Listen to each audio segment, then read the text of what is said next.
नमस्कार दोस्तों, Lakshyansh coaching classes के इस यूट्यूब सेक्शन पर आप सभी का स्वागत है। और छत्तीसगढ़ शिक्षक पात्रता परीक्षा 2022 हेतु हमने अभी तक पर्यावरण, हिंदी और गणित जैसे सब्जेक्ट के प्रैक्टिस सेट कंप्लीट कर लिए हैं। आगे हम बाल विकास एवं शिक्षा शास्त्र के प्रैक्टिस सेट आज करने वाले हैं। तो दोस्तों, यदि आप चाहते हैं कि सभी प्रैक्टिस सेट आप सभी को मिले और उसकी पीडीएफ भी मिले तो ग्रुप को ज्वाइन कीजिएगा, डिस्क्रिप्शन में लिंक है। और साथ ही साथ चैनल को सब्सक्राइब कीजिएगा और नोटिफिकेशन बेल ऑन कीजिएगा, ताकि जैसे ही अपडेट आप सभी को दिया जाए तो आपको नोटिफिकेशन अपने मोबाइल पर मिल जाए। तो चलिए प्रैक्टिस सेट स्टार्ट करते हैं।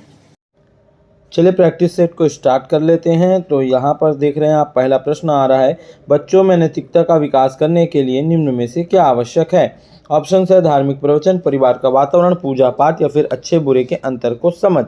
तो इसका फाइनल आंसर आएगा ऑप्शन नंबर सी, पूजा पाठ। नेक्स्ट देखते हैं, मनुष्य स्वयं संप्रेषण को सर्वाधिक प्रभावित करता है जबकि उसकी। ऑप्शन है भाषा में विकृति हो, संवेदी अंगों में विकृति हो, मानसिक स्थिति में विकृति हो या फिर शारीरिक विकृति हो। तो इसका फाइनल आंसर आएगा ऑप्शन नंबर सी, मानसिक स्थिति में विकृति हो। तीसरा प्रश्न देखते हैं, संवेगात्मक समायोजन हेतु आवश्यक गुण है। ऑप्शन है आपके सरलता पूर्वक मित्र बनने आने की कला, समाज के विषय में आवेगों का हास, वांछनीय उद्देश्यों की प्राप्ति में ऊर्जा का संचालन या फिर उच्च प्रकार की भावना से जूझने वाले धैर्य। तो इसका फाइनल आंसर आएगा ऑप्शन नंबर सी, वांछनीय उद्देश्यों की प्राप्ति में ऊर्जा का संचालन। नेक्स्ट देखते हैं, वास्तविक रूप से सामाजिक विकास एक। ऑप्शन है सामाजिक नियमों के अनुरूप व्यवहार करने की योग्यता है, सामाजिक सुरक्षा एवं ग्राह्यता की उपलब्धि है, किसी व्यक्ति के व्यक्तिगत उद्देश्यों का सामाजिक जीवन के नियमों के साथ एकीकरण करना है या फिर सामाजिक कौशलों का विकास करना है। तो इसका फाइनल आंसर आएगा ऑप्शन नंबर सी। नेक्स्ट देखते हैं, निम्नलिखित में से बाल्य खेल समूह के विषय में सत्य है। ऑप्शंस दिया हुआ है, दोनों लिंगों की समान प्राथमिकता, बालकों में मूल्य के प्रति लगाव या फिर बालकों के शारीरिक संगठन में पर्याप्त अंतर या बालकों की शारीरिक ऊर्जा एवं स्थिति। इसका फाइनल आंसर आएगा option number D. Next question देखते हैं, निम्न में से क्या शारीरिक क्रियाओं का लक्ष्य नहीं है। ऑप्शन देता है शारीरिक एवं मानसिक विकास, सामाजिक नैतिक तथा संवेगात्मक विकास, बुनियादी आवश्यकताओं की संतुष्टि या फिर प्रतिस्पर्धा एवं द्वंद्व भावनाओं का विकास। तो इसका फाइनल आंसर आएगा ऑप्शन नंबर डी। नेक्स्ट देखते हैं, यहाँ पर आप लोग इस व्हाट्सएप नंबर पर अगर आप मैसेज करेंगे तो आपका ग्रुप का लिंक डायरेक्टली आपको रिप्लाई में आ जाएगा और वहाँ से आप ग्रुप में ऐड भी हो सकते हैं। चलिए नेक्स्ट देखते हैं, किशोरावस्था को असंगठन एवं द्वंद्व का काल कहा जाता है। इसका कारण को बताना है। ऑप्शंस में दिया हुआ है, किशोरों में अनेक द्वंद्वात्मक रुचियां जागृत हो जाता है, किशोर पूर्व कक्षाओं में सीखे गए पाठों को भूल जाते हैं या फिर किशोरों के विषय में जिन सामाजिक मांगों की अपेक्षा की जाती है वे वर्तमान में उनकी आवश्यकताओं के साथ द्वंद्वात्मक विरोध प्रकट करती है। शरीर रसायन में होने वाले तीव्र परिवर्तनों के फलस्वरूप किशोर उनके वातावरण के साथ पुनर्समायोजित करने में असमर्थ होते हैं। तो इसका फाइनल आंसर क्या आएगा, ऑप्शन नंबर सी आएगा। देख लीजिए, आप फिर से पढ़ लीजिएगा इसको पॉज करके। यदि शिक्षक को कोई नया पाठ पढ़ाना हो तो उसे पाठ को प्रारंभ करना चाहिए। ऑप्शन है विषय के पुनर्विचार से, छात्रों में निहित पूर्व पाठ संबंधी ज्ञान से या शिक्षक की स्वयं की रुचि के अनुरूप या विषय के महत्व की व्याख्या से। तो इसका फाइनल आंसर आएगा ऑप्शन नंबर बी। ठीक है, नेक्स्ट देखते हैं, बालक की अवांछनीय रुचियों को समाप्त करने के लिए उपयुक्त विचार है। आपके ऑप्शन हैं, उसके रुचि संबंधी अभ्यास एवं पुनरावृत्ति के अवसर तत्काल प्रभाव से समाप्त कर दिए जाए। ऑप्शन बी, उन्हें अन्य प्रभाव प्रेरकों द्वारा प्रतिस्थापित कर दिया जाए। ऑप्शन सी, जब तक बालक परिपक्वता न पहुँचे प्रतीक्षा की जाए। ऑप्शन और नेक्स्ट देता है, अभ्यास को दंड के प्रभाव से दबाया जाए। तो इसका आंसर आपका आएगा final option number B. Next देखते हैं, शर्मीले छात्रों को कक्षा के शिक्षण कार्य में भाग लेने की प्रेरणा देने का सर्वश्रेष्ठ उपाय यह है कि।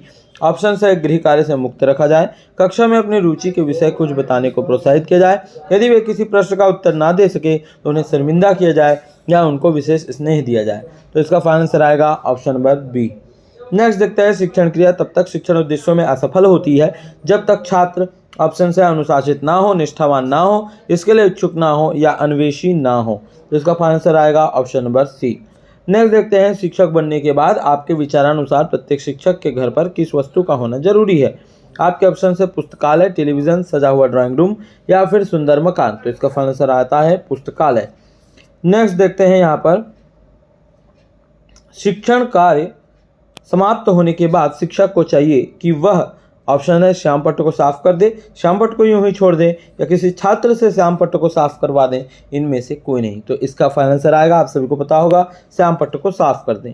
शिक्षण को यदि एक व्यवसाय माना जाए तो इसके प्रति अभिवृत्ति के फलस्वरूप शिक्षक में क्या आता है? ऑप्शन है आत्मविश्वास उत्पन्न होता है, स्वमूल्यांकन की क्षमता विकसित होती है, नवीन ज्ञान के प्रति उत्साह उत्पन्न होता है, या फिर ये सभी है। तो इसका फाइनल आंसर आएगा ऑप्शन नंबर डी। देख रहे हैं आप लोग, यहाँ पर एक व्यवसाय अगर आप मान रहे हैं तो ऑप्शन नंबर डी इसका फाइनल आंसर आएगा। तो कोचिंग ये जो है इसमें इस प्रकार का ऑप्शन देखिए। कक्षा कक्ष में अनुशासन बनाए रखने के लिए एक शिक्षक हेतु क्या करना सर्वोत्तम होगा? आपके ऑप्शंस है अध्यापक छात्रों को पढ़ाई जाने वाली विषय वस्तु, पढ़ाने की विधि और छात्रों के प्रति अपने दृष्टिकोण का मूल्यांकन करें।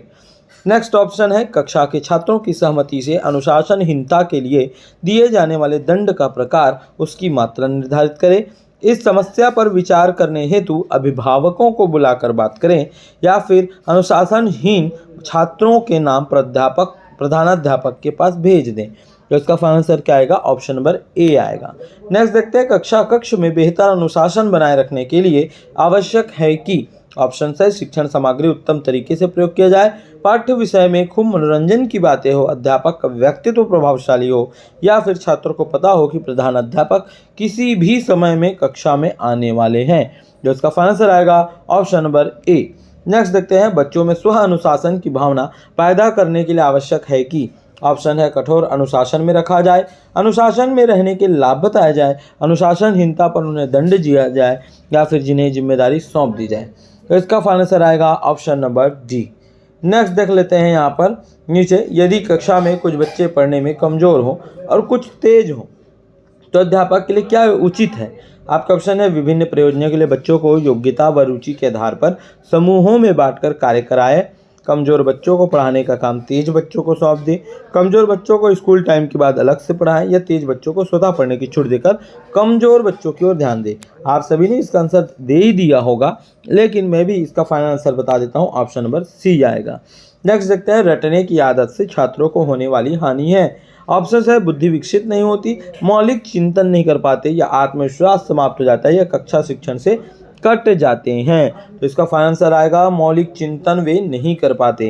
नेक्स्ट देखते हैं ऐसे बालक जो प्रत्येक क्षेत्र में औसत बालक से अधिक तीव्र बुद्धिमान, शारीरिक स्फूर्ति वाले, जीवन में अधिक सफलता पाते हैं, वे कहलाते हैं ऑप्शन से पिछड़े बालक, प्रतिभाशाली बालक, विकलांग बालक, या समस्यात्मक बालक। तो इसका फाइनल आंसर आएगा ऑप्शन नंबर बी, प्रतिभाशाली बालक। नेक्स्ट देखते हैं किसी बालक द्वारा बार बार एक ही तरह की प्रतिक्रिया करने का प्रमुख कारण है। ऑप्शन है क्रिया निष्पादन में कमी, या फिर स्मरण शक्ति की कमी, बोध की कमी, या दृश्य बोध की कमी। तो इसका फाइनल आंसर आता है option number A. Option number A इसका फाइनल आंसर आएगा। नेक्स्ट देखते हैं निम्न में से क्या दो समरूपीय अवधारणाओं के मध्य संबंध को न समझने का मुख्य कारक है? ध्यान रखिएगा न लिखा हुआ है। तो इसका फाइनल आंसर आएगा दृश्य की कमी, दूरदर्शिता की कमी, अवबोध की कमी, या स्मरण शक्ति की कमी। तो इसका फाइनल आंसर आएगा ऑप्शन नंबर सी। नेक्स्ट देखते हैं वे बालक जो अपनी योग्यताओं, क्षमताओं, व्यक्तित्व तथा व्यवहार संबंधी विशेषताओं की दृष्टि से अपनी आयु के अन्य औसत तथा असामान्य बालकों से बहुत भिन्न होते हैं, कहलाते हैं। ऑप्शन है विशिष्ट बालक, पिछड़े बालक, समस्यात्मक बालक, या फिर विकलांग बालक। तो इसका फाइनल आंसर आएगा विशिष्ट बालक। नेक्स्ट देखता है निम्न में से क्या एक प्रतिभाशाली बालक की विशेषता है? ऑप्शन है एक से अधिक विषयों में कमजोर होना, अधिक उत्तेजित होना, या फिर अमूर्त चिंतन की अधिकता होना, या प्रश्नों को ठीक से हल करने में समर्थ होना। तो इसका फाइनल आंसर आएगा ऑप्शन नंबर सी, अमूर्त चिंतन की अधिकता होना।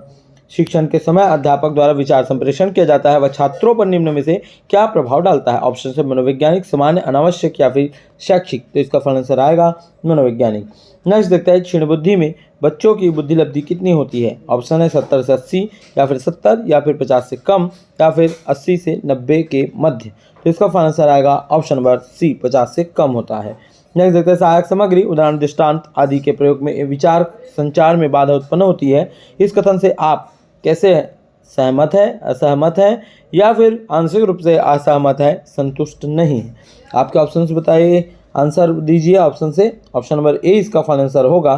फिलहाल आगे बढ़ते हैं। निम्नलिखित में से कौन सा कारक बच्चे के व्यक्तित्व के विकास को सबसे अधिक प्रभावित करेगा?